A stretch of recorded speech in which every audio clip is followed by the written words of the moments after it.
जब एक दरवाज़ा बंद होता है, दूसरा खुल जाता है, लेकिन अक्सर हम उस बंद दरवाजे को इतने अफसोस के साथ देखते हैं कि जो दरवाज़ा खुला है उसे भी नहीं देख पाते। ये कहना था अलेक्जेंडर ग्राहम बेल का। इस वीडियो में हम अलेक्जेंडर ग्राहम बेल के बारे में आपको कुछ ऐसी बातें बताएंगे जो शायद ही आपको पता हो।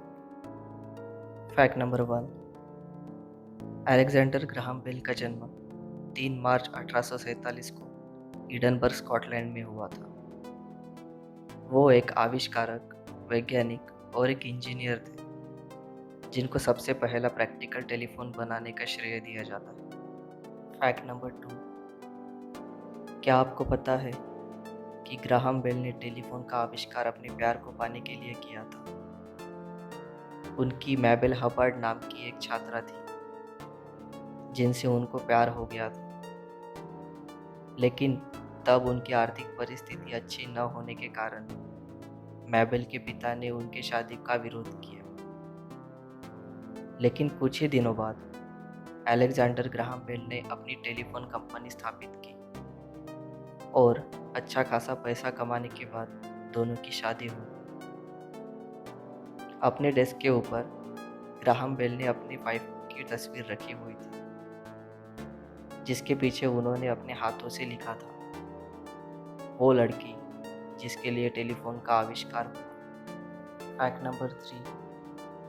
अलेक्जेंडर ग्राहम बेल को बचपन से ही ध्वनि ज्ञान में काफ़ी रुचि थी। इसीलिए 23 साल की उम्र में ही उन्होंने एक ऐसा पियानो बनाया जिसकी आवाज़ काफ़ी दूर तक सुनी जा सकती थी।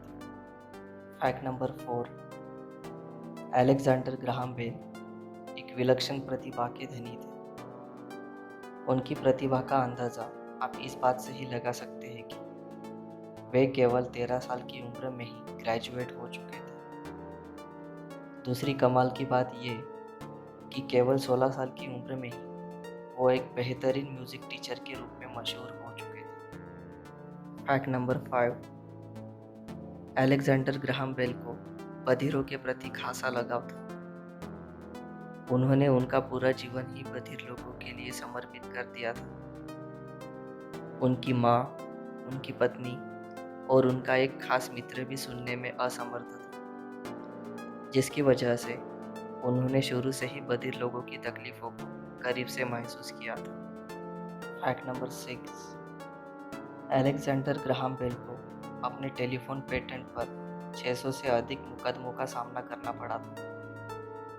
उन्होंने 14 फरवरी 1876 को टेलीफोन के पेटेंट के लिए अप्लाई किया था।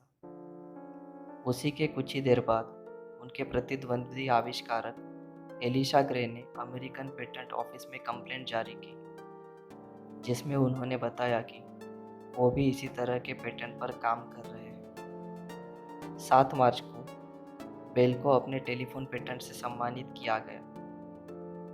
उनको टेलीफोन पेटेंट के लिए 600 से अधिक कानूनी चुनौतियों का सामना करना पड़ा था, जिनमें से 5 अमेरिकी सुप्रीम कोर्ट में गए थे। Fact number 7। Alexander Graham Bell ने एक वायरलेस टेलीफोन विकसित किया था। सेलफोन के आविष्कार से एक सदी से भी पहले बेल ने एक वायरलेस टेलीफोन का आविष्कार किया था, जो कि लाइट के मदद से साउंड को ट्रांसमिट करता था। बेल ने उसका नाम रखा था फोटोफोन। फोटो यानी प्रकाश एंड फोन यानी साउंड, यानी कि एक ऐसा फ़ोन जो लाइट की मदद से साउंड को ट्रांसमिट कर सकता था। Fact number 8। 1890 के दशक में बेल ने एविएशन के क्षेत्र में एक्सपेरिमेंट करना शुरू कर दिया था। पानी के ऊपर से उड़ान भरने वाला हवाई जहाज़ बनाना उनका सपना था। उनके HD-4 मॉडल ने 1920 में नोवा स्कोटिया के झील पर 70 माइल प्रति घंटा इतने गति का विश्व रिकॉर्ड बनाया था। Fact number 9। 2 अगस्त 1922 में नोवा स्कोटिया में अब्राहम ग्राहम बेल की मृत्यु हो गई। जब उनका अंतिम संस्कार हो रहा था, तब USA और कनाडा में सभी टेलीफोन सेवाओं को पूर्ण 1 मिनट के लिए निलंबित कर दिया गया था। 60,000 टेलीफोन ऑपरेटर्स चुपचाप खड़े होके उनको श्रद्धांजलि दे रहे थे और पूरे 1 मिनट तक किसी भी नए कॉल को कनेक्ट नहीं किया गया था। फैक्ट नंबर 10, उनके मृत्यु के बाद भी उनका नाम एक लोकप्रिय लेक्सिकॉन के रूप में रहा। ध्वनि विज्ञान में उनके योगदान का सम्मान करने के लिए ध्वनि तरंगों की तीव्रता मापने के लिए जो यूनिट यूज किया जाता है, 1920 में उसको बेल नाम दिया गया। डेसिबल एक बेल का 10वां हिस्सा होता है। क्या आपको पता है कि अलेक्जेंडर ग्राहम ने जो टेलीफोन बनाया था उसके ऊपर सबसे पहला कन्वर्सेशन क्या हुआ था? पेटेंट मिलने के 3 दिन बाद ही ग्राहम बेल और उनके सहकर्मचारी वॉटसन के बीच पहला टेलीफोन वार्तालाप हुआ। ग्राहम बेल ने वॉटसन को मदद मांगने के लिए कॉल किया था और कहा था, वॉटसन यहाँ आओ, मुझे मदद चाहिए, क्योंकि तब ग्राहम बेल के कपड़ों के ऊपर एसिड गिरा था।